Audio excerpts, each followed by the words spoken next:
नमस्ते सम्पूर्णमा स्वागत छ रोजो लिम्बू युट्युब च्यानलमा। आज हामी जाँदैछौँ पास्तरको याङवरक गाउँपालिका 4 साबिक थर्पु बजार निशान मन्दिरसम्म।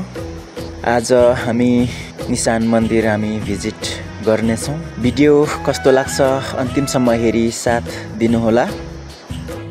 हामी जम्मा 4 जना छौँ र अगाडि किरण सर र आशिष सर हुनुहुन्छ भने हामी पछाडि विशाल सर र म छु। हामी थर्पु बजार निशान मन्दिर चाहिँ हामी फर्स्ट टाइम गइरहेको अवस्था हो र यहाँ हामीले चाहिँ बाटो नदेखेर बाटो माथि 2-3 ठाउँ पनि सोध्दै झरेको।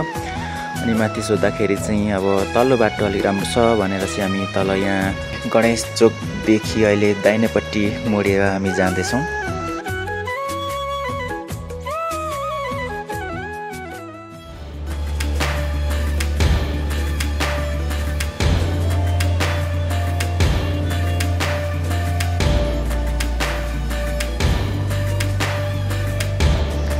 फाइनली हामी चाहिँ थर्पु बजार निशान मन्दिर हामी पुगिसकेका छौँ र अहिले हामी मन्दिरभित्र प्रवेश हुँदैछौँ। यहाँ चाहिँ जस्ती भर्खर निशान मेला लागेको थियो महानवमीको दिनमा र हामी चाहिँ त्यतिखेर निशान मेलामा चाहिँ हामी आउन सकेनौँ। हामी 1-2 दिनपछि चाहिँ हामी यहाँ आएको हो। एकदमै सुन्दर आकर्षक ठाउँ बनाइएको रहेछ। याङवरक गाउँपालिका 4 थर्पुमा चाहिँ 2टा निशान रहेको छ र यो निशानहरू चाहिँ प्रत्येक वर्ष बडा दशैँको महानवमीको दिनमा चाहिँ पूजाआजा गरेर चाहिँ यसरी नचाउने गरिन्छ। र सुन्नमा आएको छ पास्तरमा निशानहरू चाहिँ 3टा रहेको छ भन्ने चाहिँ सुन्नमा आएको छ र थर्पुमा 2टा गरी फाक्तेपमा एउटा रहेको छ। म अहिले यहाँहरूलाई थर्पुको दृश्य देखाइरहेको छु भने फाक्तेपको दृश्य पनि म सानो झलक देखाउन गइरहेको छु।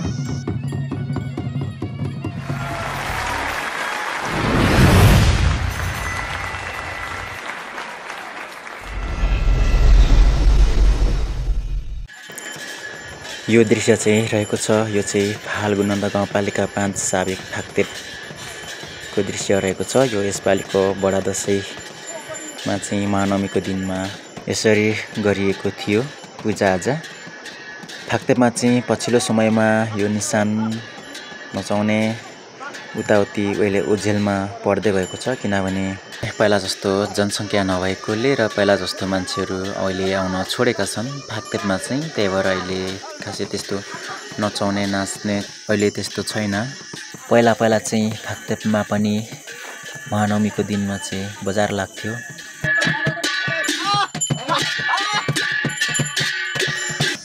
जुन यो देखाइरहेको दृश्य चाहिँ फाक्तेपको दृश्य रहेको थियो भने अब हामी पुनः फेरि पनि हामी थर्पुतिरै जोडिनेछौँ।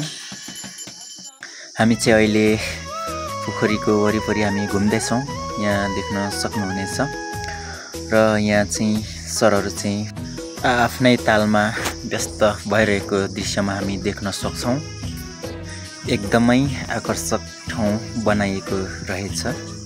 यदि हजुरहरू पनि यो ठाउँमा पुग्नु भएको छैन भने एकचोटि अवश्य पुगेर भिजिट गर्नुहोला। एकदमै सुन्दर आकर्षक ठाउँहरू बनाइएको छ। अहिले म शालिग भएको ठाउँतिर म जाँदैछु। शालिगको दृश्य म एक देखाउने छु।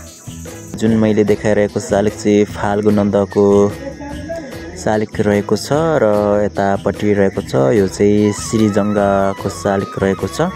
अनि यहाँ रहेको छ लक्ष्मीको शालिग रहेको छ भने यता यहाँ रहेको छ गणेश र गणेशको अगाडि चाहिँ किरण सर हुनुहुन्छ र उतापट्टि चाहिँ हाम्रो आशिष सर हुनुहुन्छ र यहाँ चाहिँ उल्लु रहेको छ।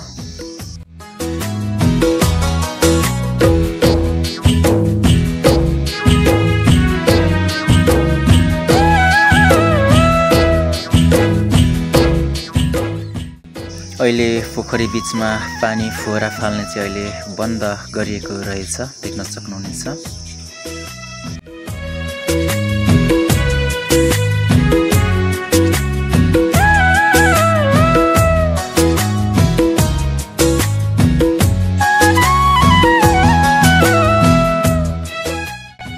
हामी यसरी नै पोखरी वरिपरि हामी घुम्दैछौँ, देख्न सक्नुहुनेछ।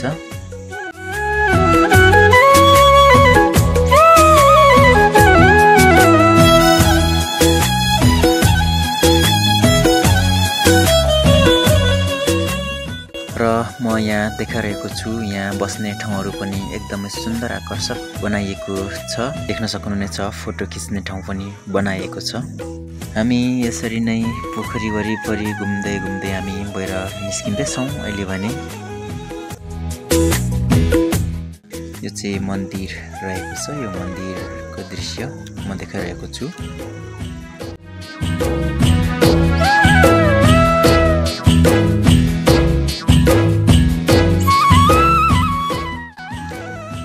फाइनली हामी बाहिर निस्किसकेका छौँ र आजलाई भने भिडियो यति नै।